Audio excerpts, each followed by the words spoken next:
Well, hey there, Dave Paulides, Can-Am Missing Project, a copyrighted edition for our video page. And if you're watching this right when I'm putting it online, it's a Sunday morning.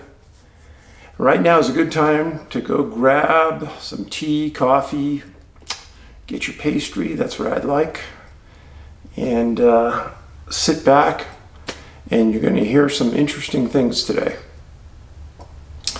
Couple of things been hammered pretty hard lately on the thumbs up. Apparently some people don't want to do it, but that's cool. And make sure you're subscribed. I'm still floundering around on Twitter, and if you want to follow me there, that's where I post things almost daily. David Paulides at Can-Am Missing. David Paulides at Can-Am Missing. And it's kind of where you can keep up with current events on my end.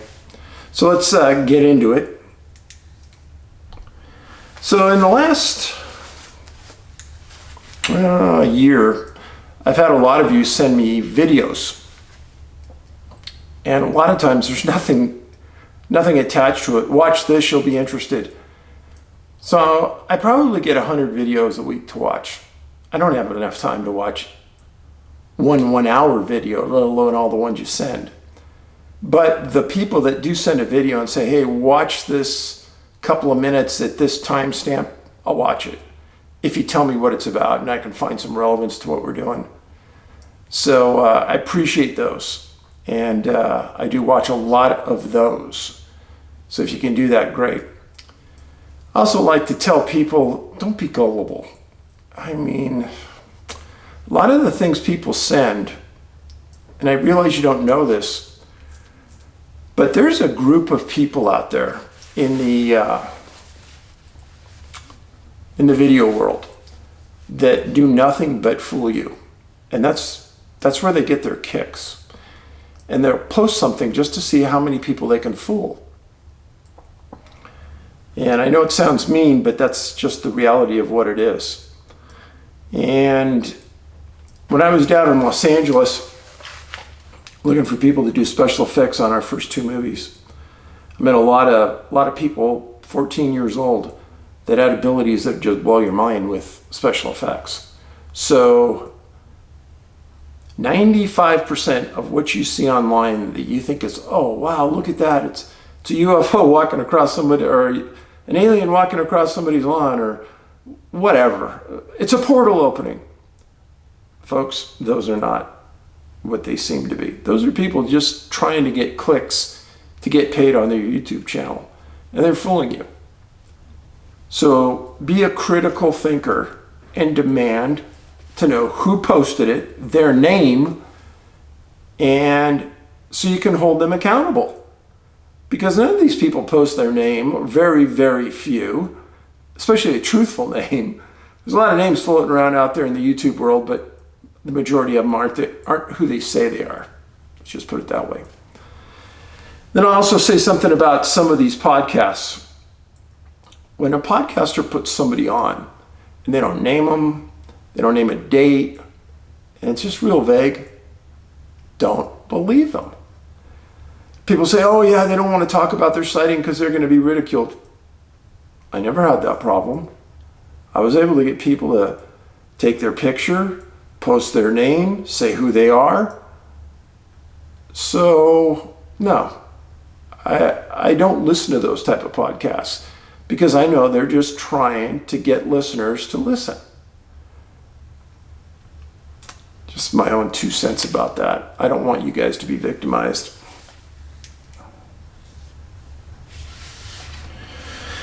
So, got a pretty interesting email about sonic microwave attacks. And if you don't know what those are, several years ago we had some diplomats in Cuba that somehow or another were getting really sick. And this is kind of what they thought it might have been. Let me read it to you and how it might be relevant to what we're talking about. What I find especially intriguing are the symptoms that the diplomats have reported from these sonic microwave attacks, including Strikes with microwaves, some experts now argue, more plausibly explain reports of painful sounds, ills, and traumas that do other possible culprits: sonic attacks, viral infections, and contagious anxiety. In particular, a growing number of analysts cite an eerie phenomenon known as the Frey effect, F-R-E-Y, named after Alan Frey, an American scientist. Long ago, he found that microwaves can trick the brain into perceiving what seem to be ordinary sounds.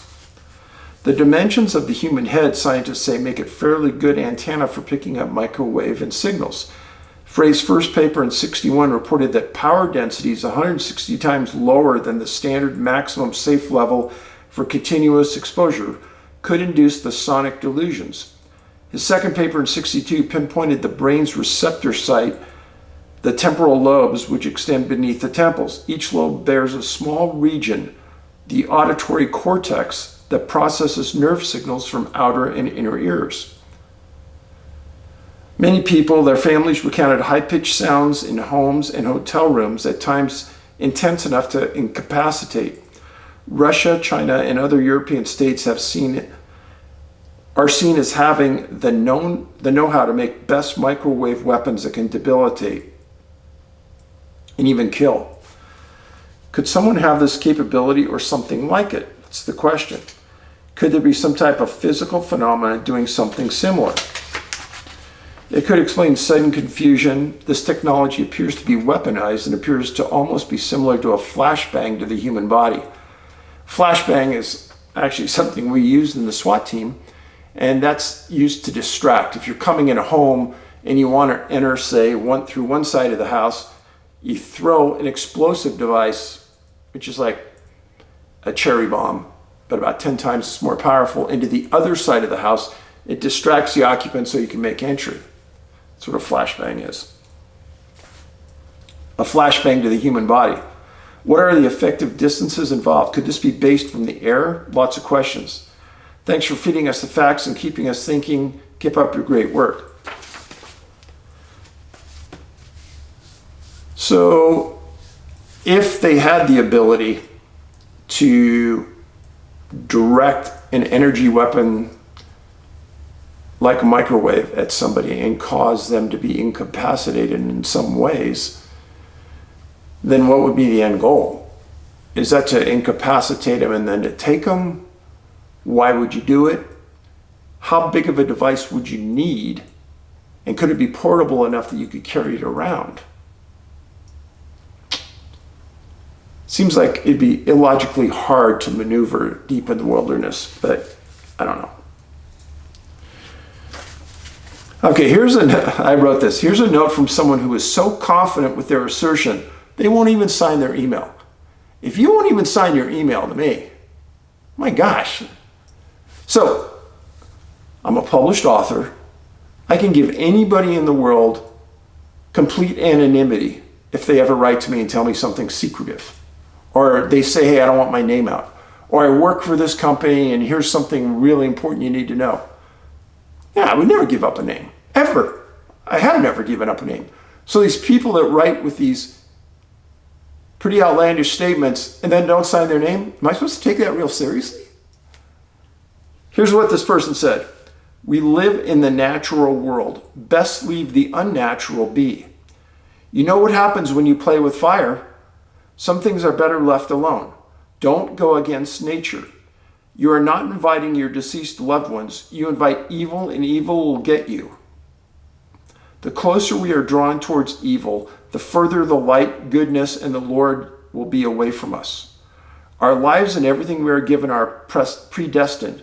Be content, be grateful, choose carefully. There is no going back.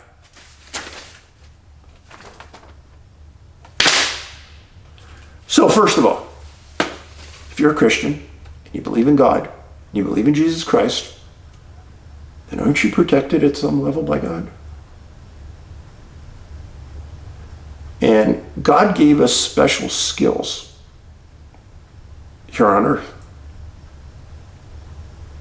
Now, if we don't use those skills, are we not following God's will? If I do as this person says, and don't look into the unnatural. Don't look into the fringe element. Don't go where others haven't. Am I really following God's will? I'm just saying this along the lines of a Christian thinker. So, I've had others tell me that, Dave, you're working on the fringe of reality here, and the powers that are doing this probably don't want you looking into their deeds. So they may go after you, and if they can't go after you, they'll go after a loved one. And some people have said, well, maybe they went after Ben. If they did go after Ben, and I start to think that they did, that'll make me more passionate, and I don't even care about my life. I'll uncover it, and if it takes me down, so be it. But I think somebody has to step up in this world and fight the enemy, whatever that might be. And if we all play passive, like maybe our government or evil wants you to be, passive, go cower in the corner, don't step where you're not supposed to according to society, sorry, not working for me. Nope.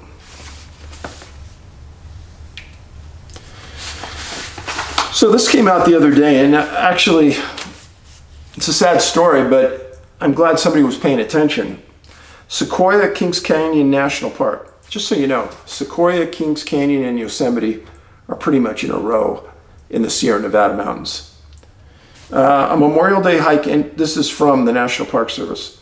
A Memorial Day hike ended with a mountaineering accident yesterday. So this was written June 1st, 2021, when a 56-year-old man from San Jose, California, one member of a 3-person hiking group, fell 500 feet from the summit ridge of Mount Russell on the eastern boundary of Sequoia National Park. One of his hiking partners, a 45-year-old woman from Milpitas, California, fell at the same time, but was able to self-arrest approximately 30 feet down. The third member of the party used a satellite device emergency locator beacon to declare an emergency and then called 911 from their cell phone. At the time that the call was received, Sequoia and Kings Canyon National Park's helicopter 552 and other rescuers were already engaged in rescuing an unconscious hiker from the Big Five Lakes area. So the search and rescue team in helicopter 551 from Yosemite National Park responded to the Mount Russell emergency. The Yosemite Technical Short Haul team rescued the injured woman from the ledge and transported her to Bishop, where she was admitted to the Northern Inyo Hospital. Later, she was transported by air to a hospital in Reno, where she underwent surgery. Prior to the rescue, the Yosemite team was able to confirm that the 56-year-old man died in the fall. Today, a Sequoia and Kings Canyon National Parks team retrieved him from the Mount Russell area, and he is being transferred to a funeral home. The parks responded to 8 separate search and rescue incidents over a 3-day holiday weekend. Over the course of what is to be an extraordinary busy summer in the parks, visitors to the front country and wilderness alike are strongly urged to prepare carefully for trips and understand completely that you may need to be self-sufficient in the event of an emergency. This is never any guarantee that rescuers will be able to reach you quickly. Understand your own limits, take care of the people in your party, and always be prepared to turn back. And there's a reminder I need to tell people more. The gotta go syndrome. And I learned this from my dad. When I was young, he was a pilot, and he got me lessons to fly a light plane. I flew, I think, 2 or 3 different types of planes. And there's the gotta go syndrome is something that some pilots have. And let's say you spend a weekend up in Lake Tahoe, and you're technically thinking about leaving Sunday at 4 o'clock. And you get there, and there's a bad weather system over the airport, but there's a line of planes lined up ready to take off. You're next in line. And you're thinking, well, if these planes weren't here, I probably wouldn't go because of this weather system, but I better go. The gotta go syndrome. It's a bad syndrome, and it applies to a lot of parts of life. If you have plans to summit a mountain, you gotta get there. I had the plan. I'm 3/4 of the way there. I gotta go. I gotta do it. It's killed a lot of people, a lot of mountaineers, a lot of people on Mount Everest. If things aren't right, if you're too tired, if the weather's questionable, if other people in your party don't want to do it, don't cause that point of separation between you and the others and say, I'm going. It's killed a lot of people. So it's a good reminder from the Park Service, don't do it. Okay. Well, let's get into the cases. And first I want to say that I'm very fortunate to have friends around the world that follow my research.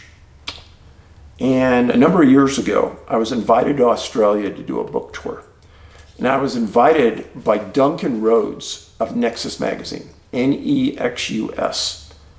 If you've never seen that magazine, you're missing out on something huge. Duncan didn't pay me to say this, I'm just saying it. And I get the magazine every month. He has some of the best articles in there about fringe topics that are written by experts in their field, talking about medical issues, talking about growing plants, talking about dangers in our world. I get the magazine, I sit down, I read it. Within an hour, every month I get it. Duncan has done a phenomenal job.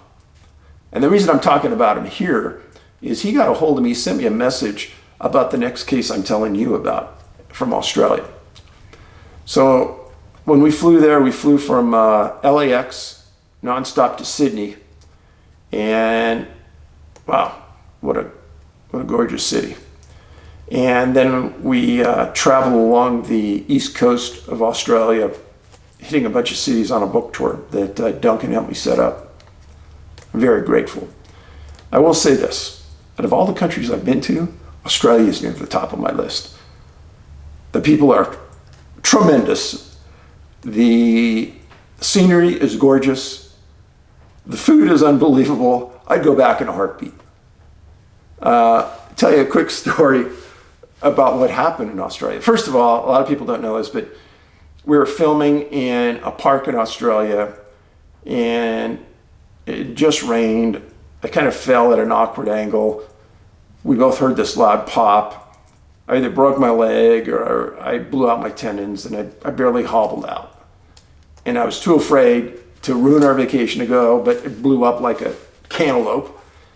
And a couple days later, I had to do a presentation in front of a UFO group. There's probably, 70 people. Really nice lady ran this group, her and her partner. And every once in a while, you get a heckler in the group. And this one guy was heckling me. And I could tell that he was probably borderline drunk just by his language and the way he was talking. And he kept coming at me and interrupting other people. He was just being super obnoxious.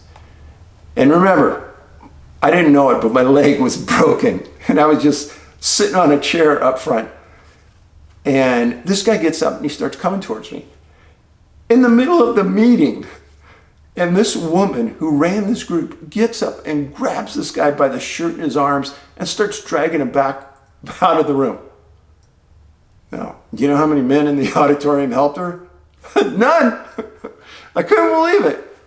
But she was a gem. And after that guy left, we had a great meeting, but it was funny. But anyhow, Australia is great. The only thing I don't like about that country is that they drive on the funny side of the road. So anyhow, so thanks Duncan for forwarding me this case, and it is bothersome. Incident involves a man, 42 years old, named Scott Bradshaw, and he went missing on April 24th of this year. He was reported missing on April 30th. And when he was reported missing, they started searching. So let me show you a picture of him. Scott Bradshaw, 42 years old. Now, Scott was in really good shape. He was living in the Brighton, Les Sands area. And on April 24th, he was last seen in that area. This is Sydney. So this is Brighton, Les Sands area right here. And actually, the airport we flew into is right there. So yeah, I've been in this area, and the city is phenomenal. Phenomenally gorgeous. So Scott has lunch, and then nobody knows where he goes. But his car is seen driving in on CCTV to this place called Rockdale Bicentennial Park. So here's where he has lunch, and it's just, I don't know, half a mile, quarter of a mile to where he parks his car that night. Now, this is an overhead view of the area. Now, it's a long, thin pond that goes through the middle of this park. This area where he was at earlier is right over here. Now, he disappears, and they search the area. They don't find anything. And on May 3rd, they're searching again, and in this green covered water that you can't see an inch into, a body floats up. It's Scott. So they pull the body out. There's no obvious signs of death. There's no real injuries to the body. And the police put divers in off and on for the next 3 weeks. What did they find? Scott's clothes. He was found naked. So Sydney police say the absurdly obvious. This is suspicious. Now, phenomenally, I would say 90% of the police around the world don't find this suspicious, or they don't say it's suspicious, but at least the Sydney police did. And the coroners, just a few days ago, determined that Scott died from drowning. Well, it didn't make any sense to anybody, because he knew how to swim. And how would he get into the water? And why would he get into that ugly, I mean, the water has a green covering to it. It's gross looking. So right off the top, I got to say that this case doesn't mimic the majority of the 411 cases where there's water involved. Number one, he's older. He's 42 years old. And one of the things that I found out is in the weeks prior to this incident, Scott had been arrested for possession of ice, methamphetamine. So that was another thing that almost 100% of the cases I've written about involve people that don't have any drug history. But he's found naked in the water. No obvious cause of death, drowning. But why would he drown if he knew how to swim? And that goes back to the GHB issue. I seriously doubt that Sydney coroners screen for GHB on a regular basis. Because usually all these big countries get together and they decide on the top 24 and GHB isn't in that. So, I don't know. I haven't heard them release any narcotics information that they found in the bloodstream, and maybe in that country they don't. But would I say it's suspicious? Yeah. I would definitely keep trying to understand what is going on here. But there's been other cases in Australia that do match what we've written about. So, Scott Bradshaw, 42 years old, disappeared April 24th of this year. It's case number one. Second case is gonna take some of your attention. So, If you got to use the bathroom, go use it. Get another cup of joe, get it. But sit down and we're going to get into this. And it's a case I wrote about in Missing 411 Land, Air, Water. Missing 411 Law. And over the years, I had researched incidents where airplane disappeared, pilot disappeared, but they had to match the 411 profile. And I thought, well, I won't even find anything. And this is one of the first cases I ever found that just blew me away. So the man's name was Norman Peter Gibbs, 55 years old. He disappeared Christmas Eve, 1975, from a place called the Isle of Mull, M-U-L-L, in Scotland. One of the most interesting men I've ever done research on. You talk about a fascinating life. He was a hero, he was an intellect, he was a musician, he was a pilot. And I'm serious about all that. He was an accomplished pilot and he flew Spitfires in the Battle of Britain.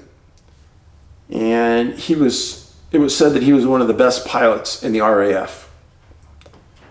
Well, in August of 1945, he decided to leave the military and he became a professional musician. But just not any professional musician. He went to the Philharmonic Orchestra in 1954. He went to the London Symphony in 1956. He was one of the best in the world. And in 1957, he joined the Surrey, S-U-R-R-E-Y Flying Club. He missed flying, and he joined the club and flew regularly. And everybody in the club said he was one of those phenomenal pilots. And he flew regularly for the next 18 years. He had 2,000 hours of private pilot's time. And to kind of give you a nexus on this is that there's 2,080 work hours in a year if you worked 40 hours a week. So he had 2,000 hours, so he had flown a lot. So on December 20th, 1975, he and his girlfriend took a ferry to the island of Mull. And they were going to look at purchasing a hotel there called the Glenforsa. And the Glenforsa was an unusual place in that it had a grass landing strip there for planes, and that was an attraction to him. And as he got there, he saw that a Cessna 150 was parked on the grass strip when he arrived. And that's like, some pilot's got to fly everything somewhere. And here he's at a new location, out over the ocean. I mean, I think he was pulled that, hey, I got to fly this thing. So what he does is he talks to the hotel owner and gets told that the plane is owned by a man named Ian Hamilton, who's an attorney who happened to be on the island. And he goes and he meets the attorney. So first of all, this is Norman when he was younger and he was playing in the symphony. Good-looking guy, quite the talent, I'm telling you, and an intellect. Now, where's the Isle of Mull? So this is important. So what you do is you have the United Kingdom, Ireland, Scotland. Isle of Mull sits way out here on the western end of Scotland. Now, I'm going to tell you about this. See down here you have Manchester, UK. Well, there's something called the Manchester Pusher. That was nicknamed by the news, who's pushed many people supposedly into canals there, and they've died. But surprisingly, no one's ever been seen and no one's ever been arrested. But they call him the Pusher anyhow. But it matches many of the 411 cases. Many of the cases in the UK I've written about in the past, and they're still happening today. But anyhow, we're staying focused on the Isle of Man up here. So the Cessna is parked there. The attorney says, yeah, you're that experienced. You have more experience than me. You for sure can fly it. So late at night on Christmas Eve, December 24th, tells his girlfriend, Felicity, that was her name, Granger, that he needs her to lay out ground torches so he can take off and land. He says, I think we're okay. We got enough moonlight for me to take off, but after I take off, lay him out so I can find my way back. I'm not going to be gone long. So witnesses said that they saw him take off, and weirdly, out in front of where he was, they saw some lights on the ocean. This was in a few articles. And what's strange is it specifically mentioned those, but it didn't say they were a boat or anything along those lines. So Norman takes off. Norman Peter Gibbs takes off, doesn't come back. Early the next morning, they call search and rescue. The UK, the world comes. Military helicopters, planes, they're flying over land. It's like a huge ordeal. Well, the island's 875 square miles. It's the fourth largest island in Scotland, and it has about 300 miles of coastline. And those, at the time, there were probably 2,000 residents, I'm guessing. And the word quickly got out what happened, and all of the shepherds on the island were asked to search their land multiple times. And then the helicopters flew grid patterns over the island looking. After a week, they didn't find anything. That was troublesome. And nothing happened on that case for quite a while. And on April 21st, 1976, about 4 months after Norman disappeared, there was a searcher and a shepherd named Donald McKinnon who was tending his flock on a hillside adjacent to the airfield. And what does he find? Find Norman's body sitting on top of this hillside, laying there deceased. And he looked at it and he saw only one thing wrong with his body that he could see, and there was a small cut on the chin. No other obvious injuries. No parachute anywhere. And the UK flies out a pathologist and a coroner, and Dr. William Maclay, who's the pathologist, said that the only obvious injury he could find on the body was this small little cut on the chin. There were no broken bones. There were no injuries consistent with a fall. And he theorized that Norman died of exposure. Why would Mr. Gibbs, who's nearly in sight of the airfield, lay down and die when he could walk downhill to almost any residence in the area? Now, some people thought, well, maybe the plane crashed in the ocean and he swam ashore, climbed up to a hillside, froze to death, and died. One big problem with that is the coroner did his job. They tested his skin and the clothing he had on, and there was no salt water on the body or in the clothing, and no saltwater organisms on any of the clothing. So what happened? Where's the plane? How did he get there? The person who found him, the searcher, said that he had crossed that spot at least 5 times in the previous 5 months, and the body wasn't there. And he said the body was not there. Now, in September of '86, some divers were off the coast of the Isle of Mull between Craignar and Salem, and they actually found the Gibbs plane. So, here's the Glenforsa Hotel where he took off from. And he's found on a hillside right next to the airstrip. And the plane is found way over here in 80 feet of water. Now, interestingly, the plane had both of its wings stripped off it. Some people thought maybe that was from a hard impact with the water that sheared the wings off. Possibly, I guess. So the questions to me are, what was the light on the water that the people saw that they talked about in the articles? If Gibbs wasn't in the field for those 4 months, where was he? The coroner said that they thought that the body was consistent with being on the field for 4 months. Okay. Now let's think about practicality. He took off in the plane. How did he get out of the plane and onto the land? There's only one airstrip on the island. So how did he get in that location? If he jumped, he didn't have any injuries consistent with jumping and landing and hitting hard.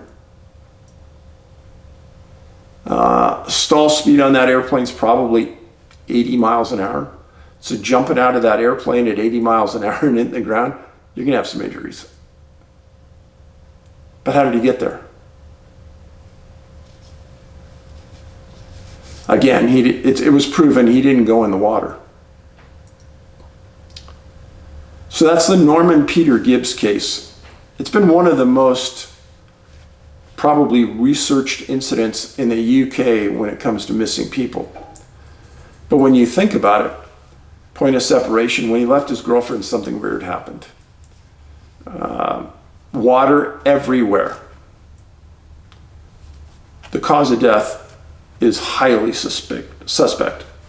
In my world, drowning and hypothermia are right at the top of the list for suspects on my list.